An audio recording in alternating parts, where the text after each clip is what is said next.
สบายดีเนาะทุกๆคนเนาะมื้อนี้เสืออยู่มีเทคนิคมาใหม่เนาะมีไม่มั่นใจมาใหม่ที่จะนำมาแบ่งปันให้นักแชททุกๆคนเนาะได้นำใช้ให้เห็นรูปไปนำกันเนาะถ้าเจ้ามีนักแชทแอดที่จะเด่นคนนึงเนาะมาเบิ่งคลิปวิดีโอนี้เนาะอาจารย์เป็นวิธีใหม่สำหรับเจ้าก็เป็นไปได้เนาะแต่ว่าในคลิปวิดีโอนี้เนาะข้าพเจ้าก็มีจุดประสงค์ที่จะมาซับซ้อนไผๆมาลงทุนเนาะเพราะว่าการลงทุนมันมีผลเสี่ยงเนาะทุกการลงทุนมันมีผลเสี่ยงเนาะถ้าเจ้าต้องการที่จะลงทุนอันใดเนาะเจ้าต้องศึกษาเรียนรู้เนาะศึกษาเรียนรู้ก็คือเนาะอยู่ในแอดที่ตัวเองนี่เนาะถ้าผู้ใดที่เขามาเนาะบ่ศึกษาเรียนรู้เนาะไม่ได้เอาเงินมาซื้อตลาดนี่ไปบ่ไหวเนาะเป็นไปบ่ได้เนาะเพราะว่ามันคนเสี่ยงนี่เนาะคนเสี่ยง 100% เนาะแล้วเขาได้กำไร 95% เนาะแต่ว่าผู้ที่หาเงินได้ในอาทิตย์นึงนี้เป็นผู้ที่เอาใจจริงใจมาศึกษาเรียนรู้เนาะบ่แม่นว่ามาตามกระแสถ้าเจ้าเป็นคนนึงที่ว่าเข้ามาในอาทิตย์นึงนี้เข้ามาตามกระแสเนาะสอนอยู่แนะนำว่าให้ออกจากวงการแอดที่จะเด็กนี้ไปเนาะเพราะว่าเจ้าก็มีอะไรเจ้าก็หาเงินบ่ได้ดอกเนาะถ้าว่าเจ้ามาเข้ามาแบบตามกระแสเนาะเข้ามามีแต่อยากได้เนาะแต่บ่อยากเห็นรู้เนาะมีแต่อยากได้เงินเท่านั้นเนาะแต่บ่อยากเห็นรู้เนาะให้ทุกๆคนเข้าใจว่าเงินมันจะอยู่กับคนที่มีความรู้เท่านั้นเนาะโอเคแล้วเดี๋ยวนี้เนาะพวกเราจะพากันไปทำคนเข้าใจไม่มั่นใจที่โซอยู่กำลังจะเอามาแบ่งปันให้ทุกคนเดี๋ยวนี้เนาะโอเคไปพูดกันเนาะไปเลย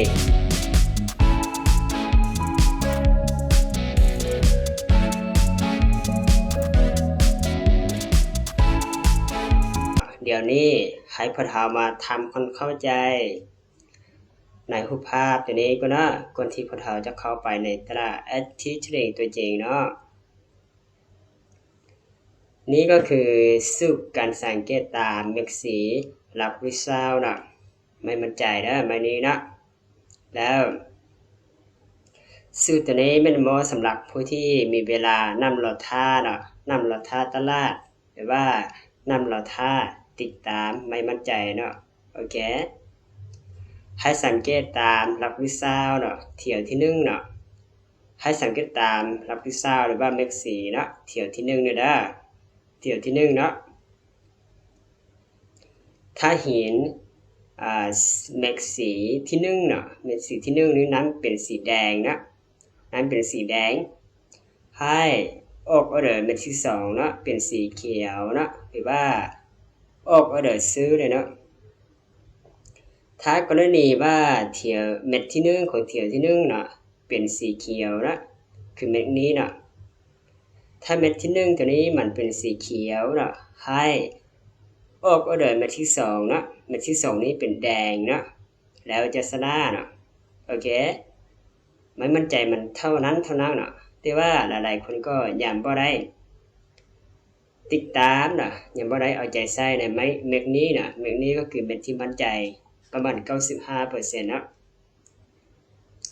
แต่ว่าให้แต่ละคนว่าทุกๆคนละวันเนาะละวันในตารางสีเนาะถ้าเกิดเป็นตารางสียาวๆแบบนี้เนาะเม็ดที่2นี่จะเป็นสีบ่ได้เนาะถ้ากรณีว่าเห็นเกิดเป็นตารางสีแล้วให้ออกออเดอร์ตามเทรนขาขึ้นหรือเทรนขาลงเนาะเม็ดนี้จะเป็นสีบ่ได้เนาะแต่ว่าโซอยู่ติดตามและนำไซส์มาเนาะถ้าเกิดเป็นตลาดไซด์เวย์หรือว่าตลาดสลับเขียวแดงเนาะถือว่าไม่มั่นใจนี่ได้ประมาณ 95% เนาะก็คือนะตามรูปภาพตัวนี้เนาะให้ทุกคนมาสังเกตตามเที่ยวที่1เนาะแล้วเราท้าเนาะเม็ดที่1นี้เป็นแดงเนาะแล้วให้ออกก็เดินเม็ดที่2นี้เป็นเขียวหลังจากที่พวกเราชนะในนี้เม็ดนี้แล้วเนาะนั่นเราท้าเนาะนั่นเราท้าจะมาฮอดเม็ดนี้เนาะเม็ดนี้แดงเนาะแล้วนั่นเราท้าเทง เขียวหรือว่าซื้ออยู่ในจุดนี้ก็ได้คือกันเนาะถือว่าเม็ดนี้เราก็ได้เนาะแล้วเม็ดที่2นี่เราก็ได้แล้ว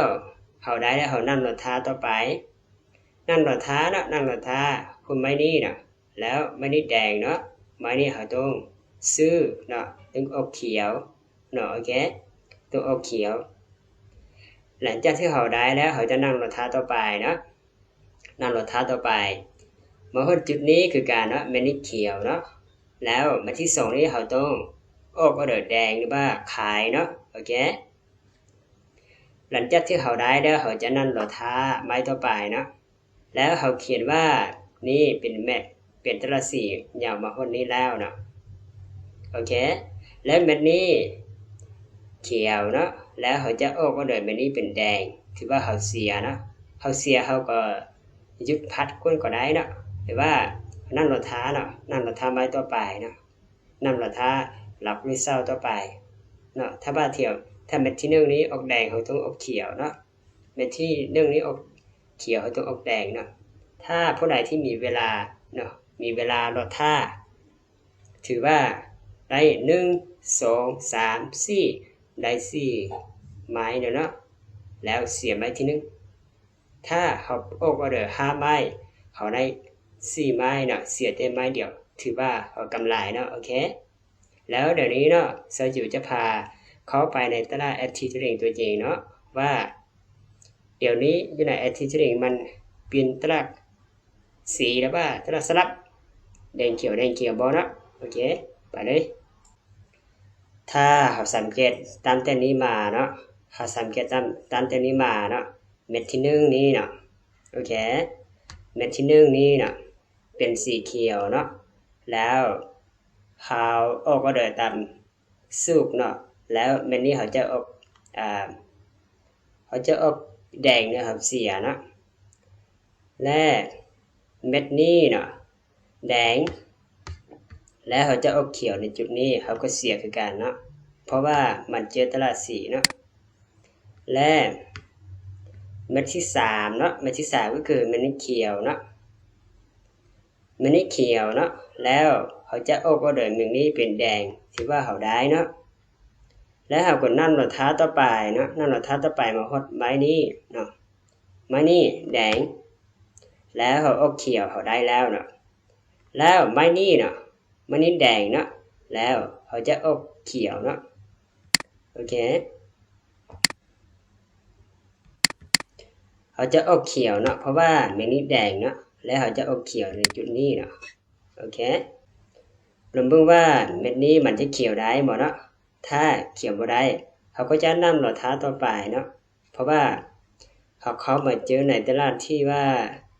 เป็นตลาดแทงขาขึ้นเนาะแล้วถ้าเจอในตลาดแทงขาขึ้นหรือขาลงเนาะมันแบบนี้จะเป็นแปลงบ่ได้นะก็คือจุดนี้เนาะจุดนี้ก็เป็นแปลงบ่ได้เนาะแล้วจุดนี้ก็เป็นแปลงบ่ได้เนาะโอเคถือว่าได้เนาะถือว่าได้เนาะโอเคมันนี้ก็เป็นแปลงเนาะถือว่าเขาเสียส่งเม็ดแต่ว่าเม็ดที่3ตัวนี้เขาได้เนาะเม็ดที่4เนาะโอเคหลักที่20ที่4นี้เนาะเขาก็ได้แล้วเม็ดนี้เขาก็ได้เนาะแล้วถือว่าเขากำไรเนาะโอเคไม้นี้ก็คือไม้มั่นใจ 95% เนาะถ้ามาเจอในตลาดที่สลับเขียวแดงเนาะเพราะว่าซอยอยู่คือนำไซส์มาหลายคันเนาะก็ถือว่าโอเคอยู่เนาะถ้าผู้ใดที่ยังบ่ทันเข้าใจหรือว่า